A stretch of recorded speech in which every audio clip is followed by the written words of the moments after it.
Welcome everyone. I want to thank you for joining me today. I'm your host, Coach Jaynine, and I am the coach for the military.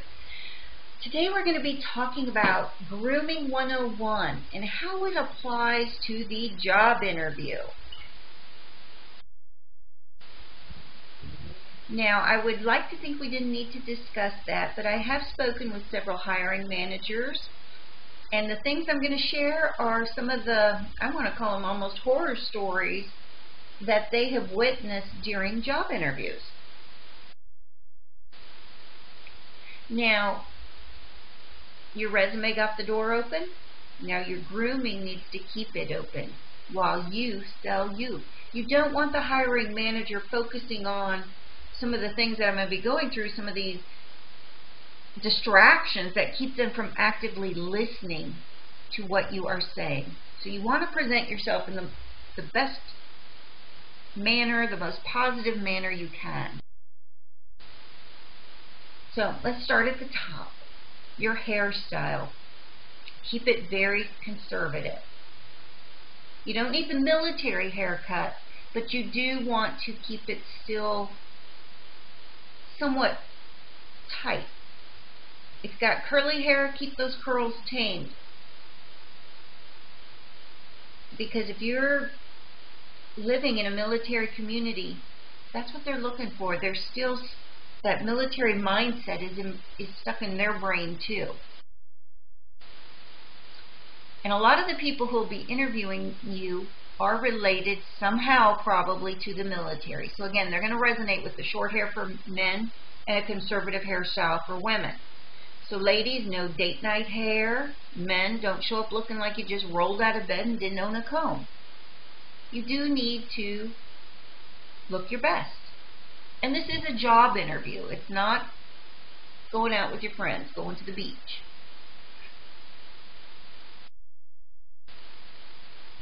Eyebrows, get them groomed. No unibrow. Because again, it's those little things. It's the attention to detail. Just like when you were in the military, you did an inspection on your Marines or your troops. You looked for Irish pennants. You were looking for something to be wrong. Guess what? They're looking at you too.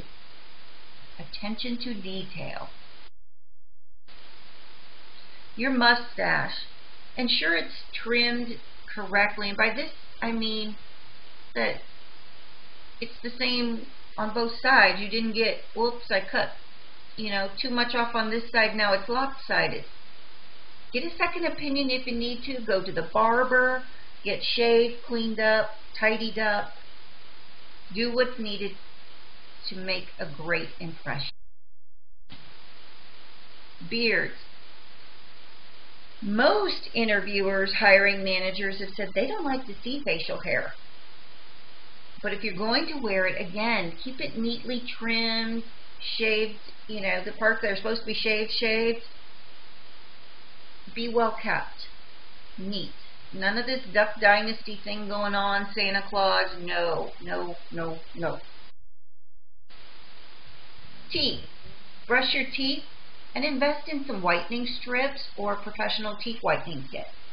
If you're a big coffee drinker like me, I know when you're in the military and they're not promoting these whitening products, everybody's got the same teeth and you don't notice. But when you get out in the civilian world and people are using these professional whitening kits and different things, you'll notice that your teeth may not be as white as everyone else's. So really, again, you're going to be smiling, so have those pearly whites, as white as they can be. Clothing, ensure it fits correctly. Now that may seem silly, but do this. We all, and I say we, I did it too, we put on a few extra pounds after we left the military. So what you may have bought while you were on active duty may not quite fit as well. And it may look great when you're standing in front of the mirror, but sit in it. Are the buttons gaping? Do you got a roll showing? Try to hide that roll if you're a little bit out of shape. Are your pants too short when you sit? Are your socks tall enough so when you sit and the pants go up, skin is showing? And again, it's hard to to look at yourself doing this. Maybe you can sit on the bed and you've got a mirror in front of you. Ask somebody else to critique you. What do they think? And ladies, pay attention, and men too. Are the slacks the appropriate length for the shoes you're wearing? Keep that in mind. Also, take time to iron your clothing. Don't wear fabric that will wrinkle while you drive, or that will get wrinkled from the seat belt. A beautiful linen suit looks great when you're standing, and then you go sit and you drive somewhere and you get out of the car, you've got wrinkles all in front of you. Also, have a lint roller in your car, in your briefcase, your purse, so you can use it just real quick when you get out of the vehicle. Pet hair is not an accessory. And if you're like me, if you're a pet owner and your pet is in your vehicle, you probably are leaving with a little bit of pet hair on your clothing. So invest in a lint roller. They're like $1. Go to the dollar store. Grab one, keep in your car at all times. And I also recommend don't drive with your suit jacket on. Hang it up and put it on when you get there. Shoes. Let's make sure your shoes are clean, buffed or polished, and the heels are not excessively worn. If your shoes have laces, lace them. And again, make sure the shoes are appropriate for the outfit and they're appropriate for the interview. Don't wear sneakers with a suit. Open-toed shoes and sandals are typically a no-no for the interview, even in the summer months. Again, know your industry. Don't be too casual. I would not recommend flip-flops. Even though where I'm at, everyone wears flip-flops, even with dresses and skirts, I would not wear flip-flops for an interview. Again, professionalism. Fingernails. Men, keep your nails short and clean. I had a client who wore nails much longer than mine, much longer. They looked about like the ladies right there.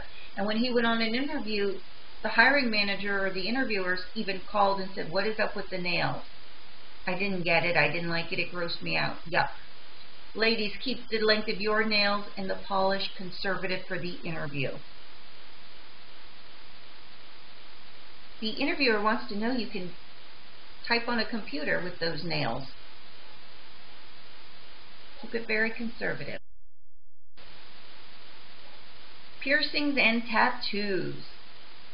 Ladies, I recommend one pair of conservative earrings, maybe just a gold stud, a set of pearls, nothing chandelier, no big hoops that touch your shoulders. Leave that home.